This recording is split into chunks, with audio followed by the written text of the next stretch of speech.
Hey guys, my name is Ashish and welcome to the channel precast web. तो last video में हमने कुछ types of walls के बारे में डिस्कस किया था। प्रीकास्ट में कितनी टाइप्स की वॉल्स होती हैं, हर वॉल का क्या क्या रोल है, कैसे उसका फॉर्मवर्क बनाया जाता है और उसके क्या क्या एडवांटेजेस हैं, डिसएडवांटेजेस हैं। तो अगर आपने वो वीडियो देखा है तो वेल एंड गुड है, नहीं देखा तो डिस्क्रिप्शन बॉक्स में लिंक है, वो देख लेना। इस वीडियो को आगे देखने से पहले वो ज़रूर देख लेना आप वीडियो, क्योंकि पिछली वीडियो पे ही आए कि वीडियो कंटिन्यू हो रही है, क्योंकि हम उस वॉल्स की ड्राइंग को डिस्कस करने वाले हैं इस वीडियो में।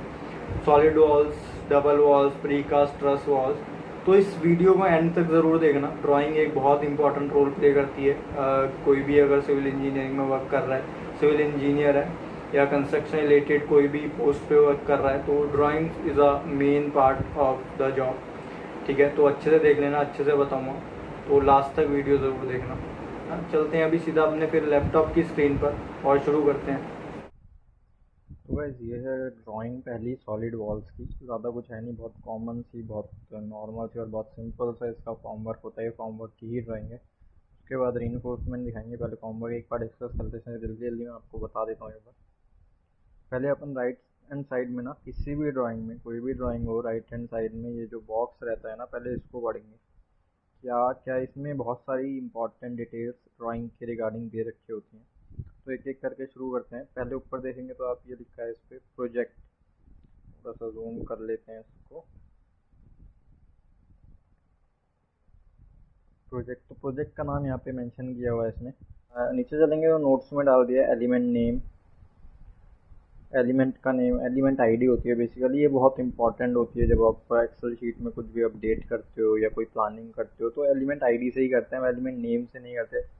मतलब एक ऐसा ये नहीं करेंगे कि वॉल है, वॉल बहुत सारी होती हैं, thousands of wall, hundreds of walls होती हैं, और उनका आईडी देना ज़रूरी है ताकि काम करने में आसानी रहे। इंस्पेक्शन के टाइम पे आईडी की ज़रूरत पड़ती है, चेक लिस्ट फिल करते हो आपको तो आईडी की ज़रूरत पड़ती है, तो इसलिए एलिमेंट नेम यहाँ पे दे रखा है। नीचे चलेंगे कंक्रीट का ग्रेड, किस ग्रेड का कंक्रीट यूज़ होना है, M30, M35, M40 या M50, वो मेंशन किया हुआ है। रीइंफोर्समेंट ग्रेड इसमें दे रखा है, FY500 है, 500D है, 415 है, जो भी है वो यहाँ पे मेंशन किया हुआ है। स्ट्रिपिंग स्ट्रेंथ, स्ट्रिपिंग स्ट्रेंथ क्या है, M20 दे रखा है।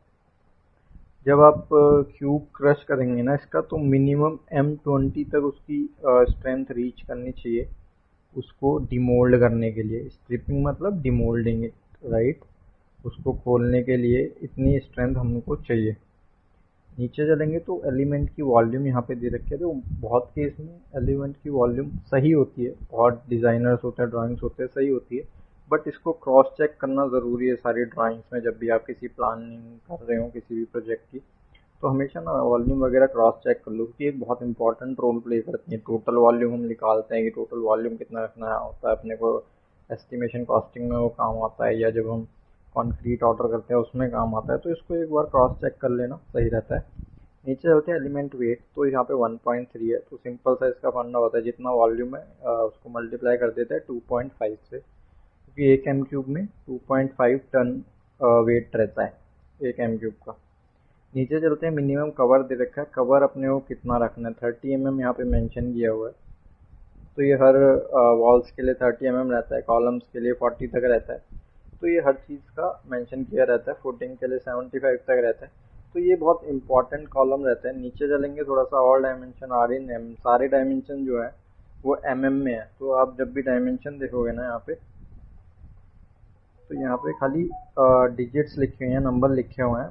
तो ये यहाँ पे इसीलिए मेंशन कर दिया गया है कि mm में है। यहाँ पे mm या मीटर आपको शो नहीं करेगा, बट यहाँ पे मेंशन कर दिया गया है।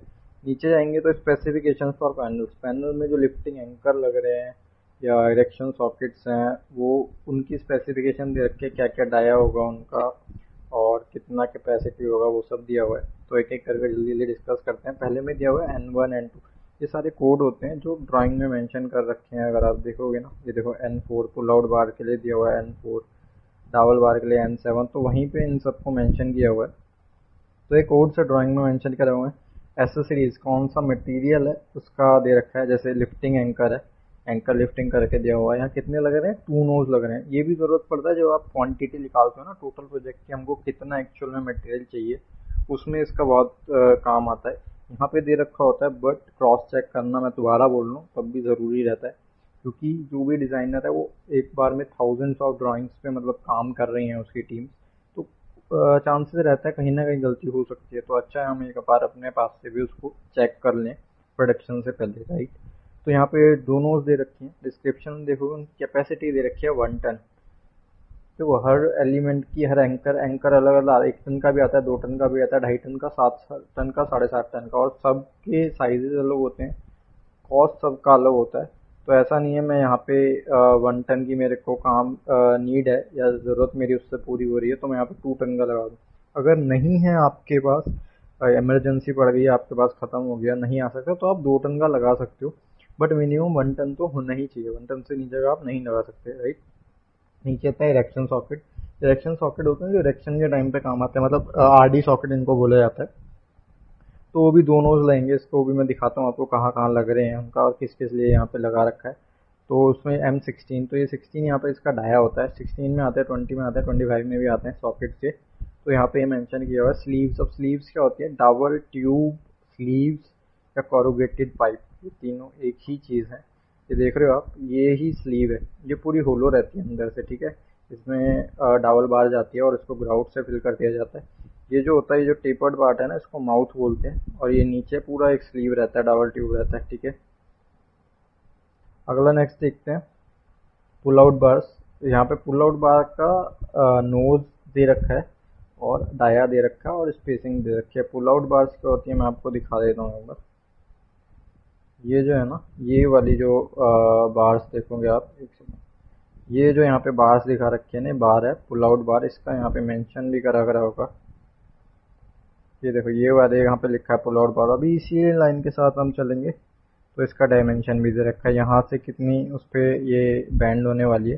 तो इसका हमें फॉर्म वर्क में बनाना पड़ता है कि बैंड कहाँ पे होने वाली है, उसके हिसाब से हमको फॉर्म वर्क बनाना पड़ता है। तो उसी के लिए यहाँ पे मेंशन भी किया हुआ है कि कहाँ पे ये बैंड होगी जाके, ओके। तो अभी चलते हैं वापस, ठीक है। तो ऐसे वायर लूप हैं, डावल है, डावल बार हैं। ये वायर लूप मैं आपको दिखा देता हूँ कहाँ पे लगेंगे, और वायर लूप क्या होते हैं वो भी मैं बता दूंगा आपको। ये देखिए ये है वायर लूप, ठीक है। ये बेसिकली दो वॉल्स को कनेक्ट करने के लिए लगाया जाता है। इसको मैं अच्छे से समझा दूंगा अभी ड्राइंग डिस्कस करेंगे तो। आगे डावल बार, डावल बार जो करो स्लीव में जो अंदर बार्स आती हैं उनको हम डावल बार कहते हैं, और उस स्लीव को हम डावल ट्यूब भी कहते हैं इसीलिए। तो ये जो है ये डावल बार्स है। ऐसा ही एक एलिमेंट ऊपर होगा तो उसमें डावल ट्यूब्स होंगे, डावल ट्यूब्स के अंदर इन बार्स को इंसर्ट कर दिया जाएगा, एंड इसका यही पर्पस है, कनेक्ट करना वॉल्स को। बाद में उसमें ग्राउट फिल कर दिया जाता है स्लीव में, ठीक है। तो यहाँ पे डाया दे रखा है और नोज दे रखे हैं। नीचे चलते हैं लेजेंड्स। लेजेंड्स में क्या है, MF स्टैंड फॉर, यहाँ पे बहुत सारे मतलब ऐसे एनोटेट कर रखे होंगे, MFC, FFRF। तो MF stand for mould face, C stand for chamfer, FF fair face, RF rough face, 6 for mould face, right. तो MF मोल्ड फेस क्या होता है, वो जो हमारा टेबल का जो फेस रहेगा ना, जो हमारी टेबल फिनिश आएगी, उसे हम मोल्ड फेस बोलते हैं। फेयर फेस जो होता है ऊपर वाला, फेयर फेस या हम फिनिशिंग फेस भी बोल देते हैं, ऊपर वाला जिस पे हम खुद करते हैं, ट्रावल से मेसन करता है या फ्लोटर यूज करके हम उसको फिनिश करते हैं, तो उसको फेयर फेस बोला जाता है, जिसे हम खुद से फिनिश करते हैं। रफ फेस होता है, हम कहीं कहीं पे हम ब्रूम फिनिश, आपने सुना होगा ब्रूम फिनिश मारते हैं हम, जिस पे बाद में दोबारा कंक्रीट होने वाला है, और वहाँ पे रफ फेस है, दिखाऊंगा मैं, यहाँ पे है इसमें एक जगह पे। चैम्फर होता है, हम साइड में ना कॉर्नर्स पे एक शार्प एज ना छोड़ के एक नॉच बना देते हैं, एक टेपर टाइप बना देते हैं, ट्रायंगल टाइप, ताकि वो एज टूटे नहीं। वहाँ पे चैम्फर यूज होता है, तो वो भी मैं आपको दिखा दूंगा अभी ड्राइंग में जाएंगे तो। और नीचे जाते हैं तो यहाँ पे लिखा हुआ है फॉर प्रोडक्शन। देखो फॉर प्रोडक्शन लिखना ज़रूरी है, क्योंकि मैं आपको दिखाता हूँ, एक सीधा प्रोडक्शन के लिए ही रिलीज नहीं की जाती ड्राइंग, उससे पहले ही बहुत चीज़ें होती हैं। यहाँ आप देखो प्रीलिमिनरी, मतलब एक रफली दे दिया जाता है कि ऐसा ऐसा कुछ ड्राइंग होएगा आपका टेंडर के लिए, कि टेंडर में हमको दिखाने के लिए कि ऐसा हमारा स्ट्रक्चर रहेगा। एक वो परफेक्ट ड्राइंग नहीं होता, अप्रूवल के लिए फिर भेजी जाती है ड्राइंग, कि आप चेक कर लो कि कोई मिस्टेक तो आपको नहीं लग रही है। कंसल्टेंट की साइड से ड्राइंग भेजी जाती है, और उसके बाद इन सब चीज़ों के बाद फिर प्रोडक्शन के लिए जब GFC रिलीज हो जाती है ना, तो प्रोडक्शन के लिए भेजी जाती है ड्राइंग। ठीक है। तो अभी यहाँ पे लिखा है फॉर प्रोडक्शन, तो हम मोल्ड बना सकते हैं। इससे पहले अगर ये नहीं लिखा तो हम मोल्ड की प्रिपरेशन इस ड्राइंग को देख के नहीं बना सकते, राइट। नीचे चलते तो revision date description. Revision number क्या होता है, अभी सपोज इस ड्राइंग में कुछ चेंज आ गया तो कौन सी डेट को नई ड्राइंग किस डेट को आई है वहाँ पे उसका डेट लिख दिया जाएगा, ताकि हमें पता रहे कितनी। और यहाँ पे R1 R2 R3 करके लिख दिया जाता है रिवीजन में, ताकि हमें पता रहे कि हम कोई पुरानी ड्राइंग तो यूज़ नहीं कर रहे हैं, ठीक है। डेट और इसका एक ट्रांसमिटल भी बनता है कि कोई मिस्टेक तो नहीं है ड्राइंग में, मतलब कितनी ड्राइंग्स ऑलरेडी हमारे पास आ चुकी हैं, राइट। नीचे चलते हैं तो क्लाइंट का नाम लिखा हुआ है यहाँ पे, क्लाइंट का नाम मेंशन करते हैं। नीचे चलेंगे स्ट्रक्चरल कंसल्टेंट मिलियर है यहाँ पे, तो उसका कंपनी का लोगो या नाम मेंशन करा रहता है। ड्राइंग टाइटल, ये बहुत इंपॉर्टेंट है। ड्राइंग टाइटल से हमको पता चलता है कौन से फ्लोर की है, क्या आईडी है, मतलब सब कुछ इसमें मेंशन किया रखा होता है। फॉर्म वर्क की ड्राइंग है या रीइंफोर्समेंट की है, यहाँ पे देखो लिखा है 1 of 2 शीट, मतलब इसकी 2 शीट होंगी, तो उसमें से ये पहली वाली है, ये इंपॉर्टेंट है। किसी किसी में 1 of 1 लिखा होगा तो एक ही शीट है, 1 of 2 लिखा है तो हमारे पास दूसरी भी होनी चाहिए जब हम इसका फॉर्म वर्क प्रिपेयर कर रहे होंगे, राइट। नीचे चलेंगे तो ये मैंने आपको बता दिया रिलीज फॉर, तो इसके अलग अलग स्टेप्स होते हैं कि पहले स्टेप में प्रीलिमिनरी टेंडर के लिए, फिर अप्रूवल के लिए, and then finally for production, right. तो नहीं, और सबसे लास्ट में चलते हैं तो कुछ चीज़ें हैं, ये डेट वगैरह ड्राइंग नंबर वगैरह ये अपनी कन्वीनियंस के लिए डाले जाते हैं, ताकि हमें ड्राइंग वगैरह ढूंढने में दिक्कत ना हो। यहाँ पे देखेंगे तो आप स्टैम्प डली हुई है, यहाँ पे GFC गुड फॉर कंस्ट्रक्शन की स्टैंप आ गई है, तो मतलब हम इसको यूज़ कर सकते हैं। अभी ये जो है हमारे जो भी कॉन्ट्रैक्टर होगा उसको क्लाइंट ने स्टैंप मार के दी है, ये इशूड फॉर प्रोडक्शन। यहाँ से देख रहे हो आपने स्ट्रक्चरल कंसल्टेंट के यहाँ से वो आई है कि ये वाली जो ड्राइंग है हमने प्रोडक्शन के लिए इशू कर दी है, सारे चेंजेस या सारे करेक्शंस देखने के बाद। नो MEP सर्विस लिखा हुआ है यहाँ पे, इसका मतलब है इस वाली जो फॉर्म वर्क है या एलिमेंट है इसमें MEP है ही नहीं। अगर नहीं लिखा रहेगा तो इसकी MEP ड्राइंग होगी पर अलग से होगी, यहाँ पे लिखा नो MEP सर्विस तो इसकी ड्राइंग ही नहीं होगी। तो मतलब ऐसा ना हो कोई ढूंढता रहे और हो ही नहीं इसमें, तो इसलिए यहाँ पे मेंशन कर दिया गया, राइट। तो अभी ड्राइंग डिस्कस करना शुरू करते हैं। पहले यहाँ पे ये सब देख लेना क्या क्या लिखा हुआ है। लेंथ, तो ये आउटर डायमेंशन जो होगी ना मोल्ड की, यहाँ से अपने को वो मिल जाएगी। अगर आप इसकी लाइन में सीधा जाते रहेंगे तो 1742 इसकी लेंथ है, और सीधे ऐसे जाते रहेंगे ना, ये डॉटेड लाइन इसलिए दे रखी होती है कि अगर आप सपोज करो ये हमने हटा दी तो आपको देखना मुश्किल हो जाएगा, ये वाला जो जितने डायमेंशन है पता नहीं चल पाएगा। यहाँ पे भी हमको फिर ये मेंशन करना पड़ेगा, तो ये यहाँ पे मेंशन ना करना पड़े ये सारी चीज़ें, इसलिए यहाँ पे इस डॉटेड लाइन को कनेक्ट कर दिया इससे, ठीक है, समझ रहे हो आप। तो यहाँ पे आउटर डायमेंशन मिल जाएंगी दोनों की, 13180 इसका हाइट है एलिमेंट का, और यहाँ पे इसकी लेंथ दे रखी है। नीचे चलते हैं तो कटआउट फॉर स्लैब। स्लैब के लिए कटआउट क्या होता है, ये देख रहे हो, ये जो लाइन है ये अपस्टैंड या ऑफसेट के लिए दे रखी होती है। अभी आप इस सेक्शन में देखोगे तो ये आपको अच्छे से समझ आएगा, मैं जूम करके दिखाता हूँ। ये देखो, ये ऐसे बना रखा है ना एक सेक्शन, यहाँ पे नॉच बना रखा है। ये जो हिस्सा है इसको अपस्टैंड बोलेंगे, और ये जो खाली हिस्सा है ना जो काट दिया गया है वो ऑफसेट हो गया है, ठीक है।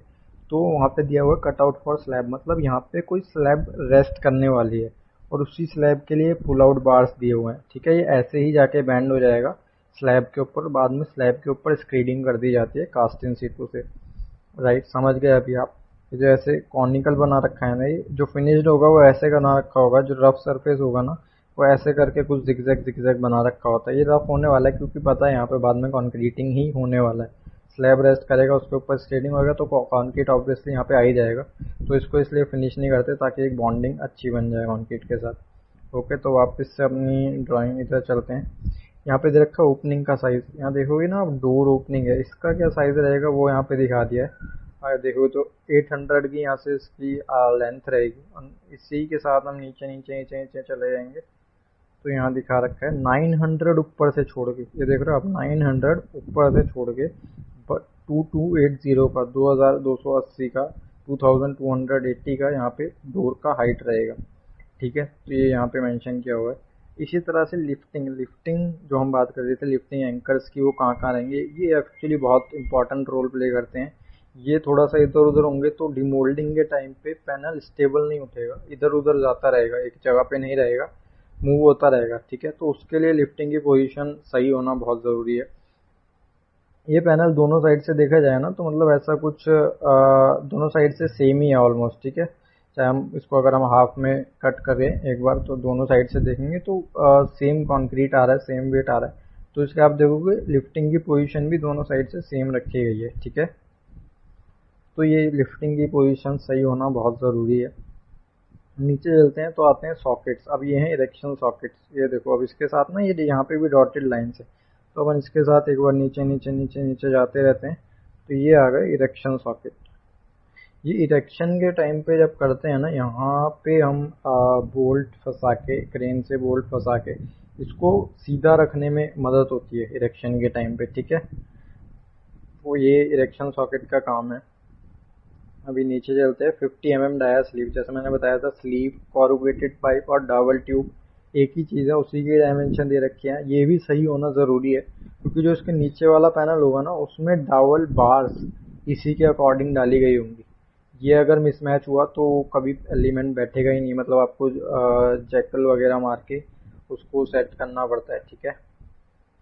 तो वो बहुत प्रॉब्लम हो जाता है, इसीलिए यहाँ पे डायमेंशन दे रखे हैं ताकि वो सही से हम यहाँ पे लगा पाएँ और जो नीचे वाला और ऊपर वाला एलिमेंट है वो सही से कनेक्ट हो सके एक दूसरे से। यहाँ डावल का मेजरमेंट दे रखा है आप देखोगे तो यहाँ ना दो डावल का मेजरमेंट दे रखा है। आप देखो N6 और N7 ऐसा इसलिए है, आप अगर नीचे ड्राइंग में देखोगे ना यहाँ पे दोनों डावल की लेंथ अलग है, ठीक है। अगर चारों की सेम होती तो एक ही दे रखा होता, बट दो बड़े हैं और दो छोटे हैं इसलिए यहाँ पे दो दे रखा है, बड़ों का अलग और छोटों का अलग। बड़ों की स्पेसिंग कितनी रहेगी, छोटों की स्पेसिंग दोनों की मेंशन करी हुई है, ठीक है। पुल आउट बार जो बात हो रही थी स्लैब के लिए बेसिकली डाला जाता है ये, तो 8 mm का बार है, 200 स्पेसिंग रहेगी।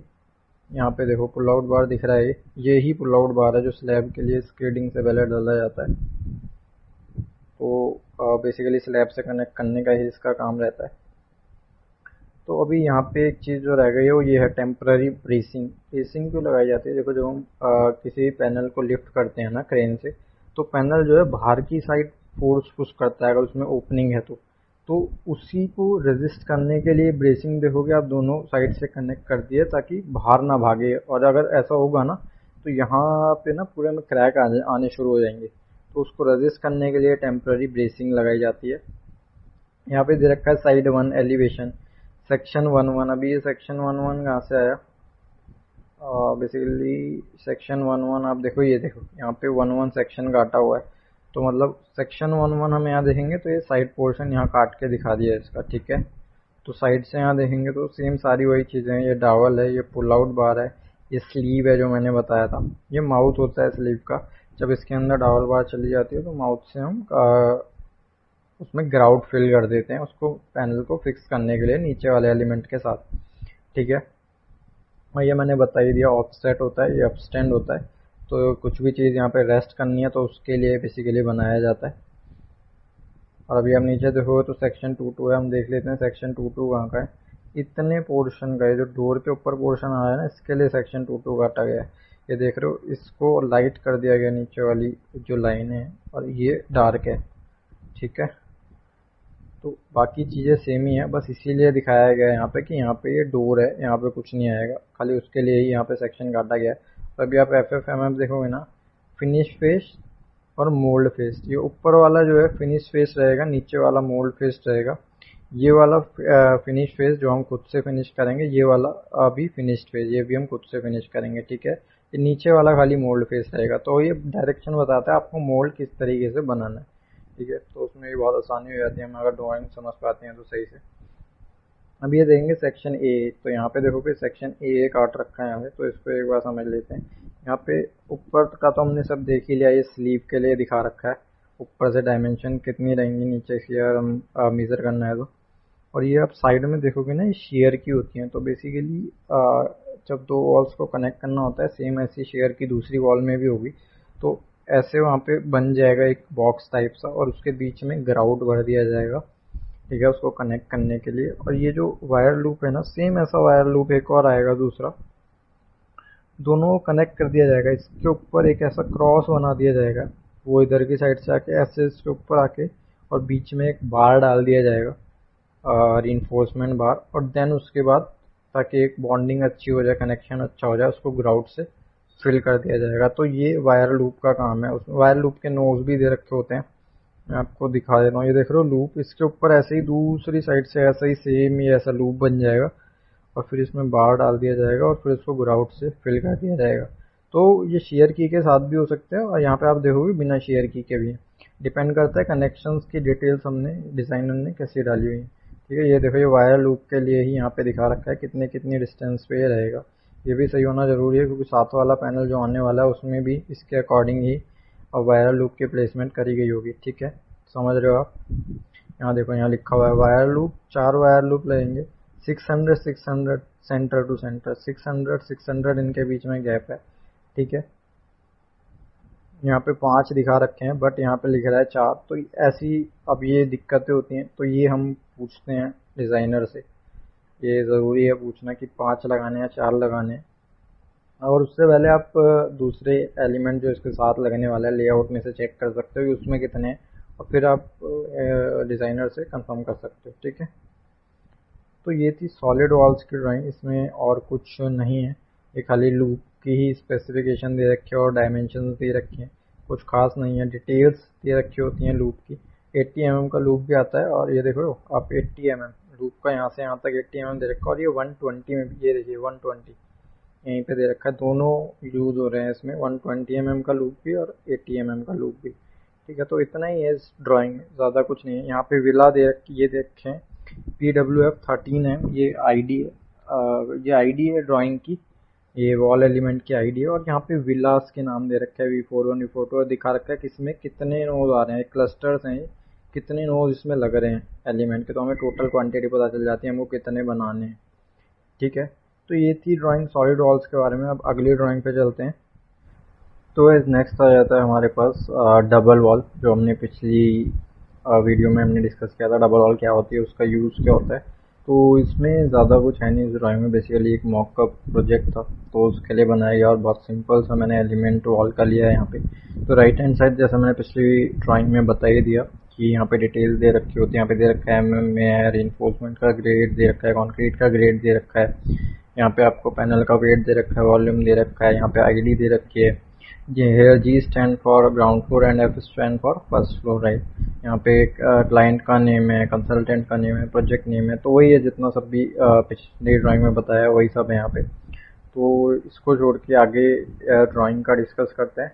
यहाँ पे आप इसका टॉप व्यू देखोगे ना, ये वाला सेक्शन भी जो हमको दिखा रखा है, यहाँ पे आपको पता चला है, देखिए 2 लेयर है, बीच में कैविटी है, एक ऊपर है और एक नीचे वाली बड़ी नीचे है। तो हमेशा डबल वॉल कभी भी होगी तो बेसिकली एक सेम साइज की नहीं होंगी दोनों लेयर। हमेशा आप देख रहे हो यहाँ पे ऊपर वाली छोटी है, नीचे वाली बड़ी है, तो ये हमेशा ही डबल वॉल में होगा। ऐसा भी हो सकता है कि यहाँ से यहाँ तक हो ऊपर वाली, या फिर यहाँ से यहाँ तक हो, बट सेम नीचे की तरह नहीं होगी। उसका रीज़न है क्योंकि हमको लास्ट में कनेक्ट करना है सारी वॉल्स को, तो यहाँ पे हमारे को स्पेस होना चाहिए कनेक्ट करने के लिए, कंक्रीट आने के लिए। और ऐसा क्यों करना है ये मैंने अपनी पिछली वीडियो में बताया था कि रोल क्या होता है, डबल वॉल को बेसिकली क्यों यूज़ किया जाता है, तो आप उसमें जाके देख सकते हो। तो अभी ड्राइंग की अगर बात करते हैं तो यहाँ पे detail of precast wall GWP5 and FWP5, तो ग्राउंड फ्लोर और फर्स्ट फ्लोर दोनों के लिए सेम फॉलो करने वाले हैं हम ड्राइंग, इसका मतलब ये है। ठीक है, तो यहाँ पे इन्होंने लेंथ मेंशन कर दिया है, यहाँ पे इन्होंने हाइट मेंशन कर दिया है। ये आप देखो 2930 इज हाइट, 4015 इज लेंथ। और देख रहे हो यहाँ पे लाइन बना रखी है, इधर से एक बड़ा वाला ब्लॉक है और एक छोटा वाला ब्लॉक है। छोटे वाली एक ये ऊपर छोटी वाली लेयर के लिए है और ये बड़े वाला बड़ी वाली लेयर के लिए यहाँ पे दे रखा है। और यहाँ पे लिफ्टिंग के लिए इन्होंने दिखा दिया, लिफ्टिंग इंसर्ट यहाँ पे मेंशन कर दिया, 2.5 टन का लिफ्टिंग रहेगा इसमें। ठीक है, और कुछ इसमें एंकर वगैरह नहीं है। यहाँ पे भी साइड व्यू दिखाया गया है इसका सेक्शन काट के, ए सेक्शन काटे नीचे देखेंगे आप, सेक्शन ए ही है, तो इसका साइड व्यू दिखा दिया गया है। हाइट में भी इनकी डिफरेंस है क्योंकि स्लैब को कनेक्ट करना है इनको, सेम जैसे वॉल्स को कनेक्ट करना है कास्ट इन सीटू में, स्लैब्स को कनेक्ट करेंगे। और पूरे डायमेंशन लिफ्टिंग यहाँ से कितना रहेगा और पूरा ये दिखा रखा है यहाँ पे। ठीक है, और इसकी आप अगर थिकनेस की बात करें तो 200 mm का ये टोटल पैनल है। 60 mm की लेयर्स हैं और बीच में 80 mm की कैविटी है, ये यहाँ पे शो कर रखा है। और यहाँ पे भी लिफ्टिंग 2.5 टन का कैपेसिटी का यहाँ पे मेजरमेंट आपको दिखा रखा है कितना होना चाहिए दोनों साइड से। तो लिफ्टिंग एक बहुत बड़ा रोल प्ले करता है जैसे कि मैंने बताया। तो डबल वॉल का यही है मैक्सिमम जो है अभी ड्राइंग में, ज़्यादा कुछ नहीं होता है और ड्राइंग्स ऑलमोस्ट सेम होती है, बट थोड़ा थोड़ा सा डिफरेंस हो जाता है। डबल वॉल में कुछ 2 लेयर्स रहती है, उसमें सिंगल लेयर रहती है। तो मोल्ड हमें क्या बनना पड़ता है, पहले हम इसका बनाते हैं नीचे वाले लेयर का और उसके बाद हम ऊपर वाले लेयर का बनाते हैं, ठीक है बेसिकली। और इजीनेस के लिए अगर हम देखें तो हम ऊपर जो छोटी लेयर होगी ना उसका पहले बना लेते हैं, ठीक है, क्योंकि वो हमको कंक्रीट वो हम लेयर रखने के पहले बाद में कंक्रीट डालते हैं। पर जो सेकंड लेयर है ना, हम पहले कंक्रीट डालने के बाद उसके बाद हम इंसर्ट करते हैं मैश को उसके अंदर, ठीक है। तो हमें जगह मिल जाए इसलिए हम बड़े वाले को बाद में करते हैं, ठीक है। समझ रहे हो आप मैं क्या कह रहा हूँ। तो यही है डबल वॉल का। अभी आगे मैं आपको एक बार सॉलिड वॉल की रीइंफोर्समेंट और डबल वॉल की रीइंफोर्समेंट और दिखा देता हूँ, ठीक है। उसके बाद नेक्स्ट पे चलेंगे प्रीकास्ट ट्रस वॉल्स पे। वो उसकी ड्राइंग थोड़ी सी अलग होती है। जो मेरे पास है वो एक कोरियन मेड ड्राइंग है, कोरियन कंपनी ने बना रखी है। तो उसमें कुछ कोड्स वगैरह भी होते हैं, वो मैं आपको बताता हूँ। तो आगे की वीडियो एंड तक ज़रूर देखना, ठीक है। तो आगे चलते हैं गाइस। तो यहाँ पे देखते हैं तो ये अपने पास रीइंफोर्समेंट ड्राइंग है जिसका मैंने आपको फॉर्मवर्क दिखाया था अभी, उसी की रीइंफोर्समेंट ड्राइंग है, उसी एलिमेंट की सॉलिड वॉल्स के लिए। तो एक बार इसको जल्दी डिस्कस कर लेते हैं। राइट हैंड साइड कॉलम में बार बार अभी शायद बताने की ज़रूरत नहीं है, आप समझ गए। यहाँ पे डिटेल्स रहती हैं थोड़ी बहुत ड्राइंग के बारे में। तो यहाँ पे पूरा पहले ड्राइंग पे देखते हैं एक बार। आप यहाँ देखोगे ना ये बार्स दे रखे हैं, मैं इसको पढ़ना कैसे हो मैं बता देता हूँ। T16N7, T16 मतलब 16 mm की बार है, N7 उसका कोड जो होता है वो मैंने बताया था। इसका कोड्स का हमको मिलेगा इस टेबल में। ये टेबल में अभी आपको बताया था इसका क्या यूज़ है, पूरा एक BBS बना के दिया जाता है। ये बहुत सही चीज़ है प्रीकास्ट के ड्राइंग्स में और इन्फोर्समेंट ड्राइंग्स में BBS आपको प्रोवाइडेड होता है डिज़ाइनर की ही साइड से, ठीक है। तो पहले एक बार ड्राइंग लिख लेते हैं फिर इस पे टेबल पे आ जाएंगे। तो यहाँ पे दिया हुआ है ये 2 जो पहला लिखा हुआ है अगर हम इसको देख लेते हैं तो ये जो 2 लिखा हुआ है, तो 2 मतलब नोज है। T10 is the dia of the bar, ठीक है, और H6 इज द कोड, ठीक है। तो ये इस तरह से एनोटेट किया जाता है रीइंफोर्समेंट को प्रीकास्ट के ड्राइंग्स में। यहाँ पे आप देख रहे हो यू बार है, तो यू बार मेंशन कर दिया और यहाँ पे इसका डायमेंशन दे दिया 300 का रहेगा लेग। यहाँ पे जो यू हम बेंड करेंगे वो 90 का रहेगा और सेम ऊपर 300 का रहेगा, ठीक है। यहाँ पे सेंटर टू सेंटर मेंशन किया हुआ है, जैसे ये देख रहे हो एरो दिखा दिया है कहाँ तक जाएगा। ये 8 डाया का बार है, 400 सेंटर टू सेंटर रहेगा। यहाँ पे ऐसे करके एरो जा रहा है तो बहुत आसान हो जाता है इसमें रीइंफोर्समेंट में काम करना, ठीक है। तो ऐसे ही हर चीज़ के लिए बता रखा है। सेम सेक्शन जैसा हमारा फॉर्मवर्क में दिखाया था, सेम सेक्शन दोनों इसमें दिखा रखे हैं और उनके लिए भी बार्स का जो मेंशन किया हुआ है कौन सी बार कहाँ पे आएगी, कितना सेंटर टू सेंटर रहेगा या कितना नोज रहेगा, ठीक है, उनके कोड्स के साथ। अभी टेबल पे आ जाते हैं। टेबल थोड़ा इंपॉर्टेंट रहता है इसमें, उसमें पूरा BBS दे रखा होता है। बट मैं आपको यहाँ पे भी बता दूँ, BBS के लिए वो एक फॉर्मूला सेट करके रखते हैं। तो कई बार क्या होता है वो हर ड्राइंग के लिए वर्क नहीं करता फॉर्मूला, बट यहाँ पे एंट्री सेम आ जाती है एज पर फॉर्मूला। तो उसको चेक करना ज़रूरी है, BBS को थॉरोली चेक करना ज़रूरी है। तो ये कई बार हम एक स्टील और कंक्रीट ऐसी चीज़ है जो एक पूरे प्रोजेक्ट में बहुत कॉस्टली होती है और बहुत ज़्यादा रोल प्ले करती है एस्टिमेशन में भी, और हमें क्वांटिटीज चाहिए होती हैं। तो एक बार BBS को चेक करना ज़रूरी है। टोटल इस पर रिलायबल ना रहें इसके ऊपर ही, ठीक है। तो अपने आप से एक बार खुद भी चेक कर लें इसके, चाहे इसको देख के ही चेक कर लो। लेंथ यहाँ से ले लिया और ड्राइंग में से चेक कर लिया, अगर सही है नहीं है तो एक बार मार्क कर लो, बाद में एक बार उसको फाइनल कर लेना, ऐसा होता है, ठीक है। तो यहाँ पे सब कुछ देख कर देखो, बार नंबर जैसे जो हम वहाँ पे कोड डिस्कस कर रहे थे ना, H1 V1 वो सब यहाँ पे मिलेगा आपको, ठीक है। तो वो बार नंबर होता है।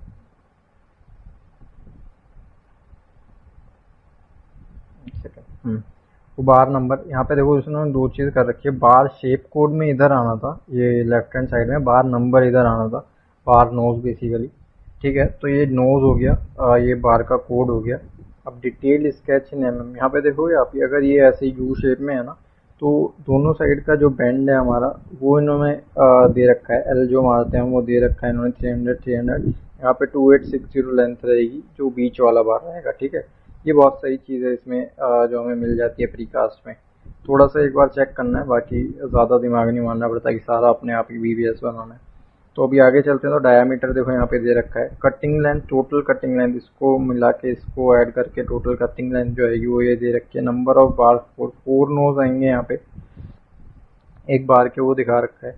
वेट पर मतलब 10 mm का हमें पता है 0.617 होता है पर मीटर केजी में जो वेट होता है, तो वही सबका यहाँ पे मेंशन किया हुआ है। 8 mm, 10 mm, आगे जाएंगे 16 mm का भी।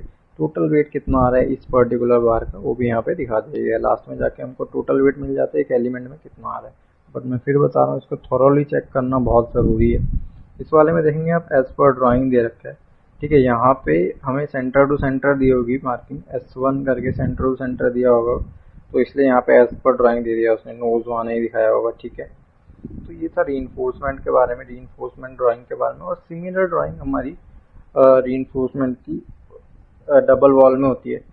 डबल वॉल में मैंने जो यूज़ किया था वो एक्चुअली लिंक्स यूज़ किए थे, बट होता क्या बेसिकली लैटिस गर्डर्स यूज़ किए जाते हैं।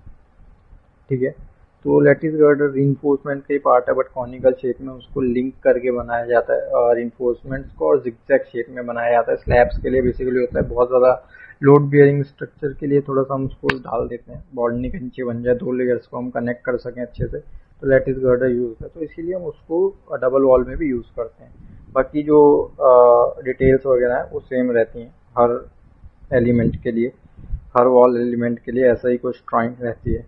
ठीक है, तो अभी नेक्स्ट चलते हैं हम। तो ये था कुछ प्रीकास्ट वॉल्स की ड्राइंग्स के बारे में जो मैंने आपसे बातें डिस्कस की। सारी बहुत इंपॉर्टेंट हैं ये ड्राइंग्स, रीड करना आना चाहिए हर इंजीनियर जो भी है, जो भी सिविल में इंटरेस्ट रहता है, तो ड्राइंग रीड करना एक बहुत इंपॉर्टेंट रोल प्ले करता है if you are working in civil engineering, right. तो प्रीकास्ट ट्रस वॉल की भी एक्चुअली मेरे को ड्राइंग दिखानी थी, बट वो मेरे लैपटॉप से थोड़ी सी मिस हो गई है। वो जैसे ही मिलती है मैं अपने इंस्टाग्राम पे डाल दूँगा, क्योंकि छोटी सी वीडियो होगी तो मैं इंस्टाग्राम पे पोस्ट कर दूँगा उसको। तो जैसे ही मिलती है मैं करता हूँ उसको। वो थोड़ी सी इंपॉर्टेंट है क्योंकि, और नया भी है कुछ उसमें, क्योंकि ये वो कोरियन कंपनी ने बनाई हुई है। सैमसंग की ड्राइंग थी बेसिकली। सैमसंग का अपना ही एक खुद का डिपार्टमेंट है ड्राइंग्स के लिए, कोरिया में बेस्ड है वो। तो वहाँ से वो बन के आई है, तो उसमें अलग अलग कोड्स है और थोड़ी एनोटेशन उसमें अलग है, तो थोड़ी इंटरेस्टिंग चीज़ है वो। जैसे ही मेरे पास वो अवेलेबल होती है दोबारा से, मैं आपको इंस्टाग्राम पे उसकी पोस्ट कर दूँ। तो अगर ये वीडियो अच्छा लगा तो लाइक करना, कमेंट करना, सब्सक्राइब करना, और मिलते हैं नेक्स्ट वीडियो में। Thank you for watching.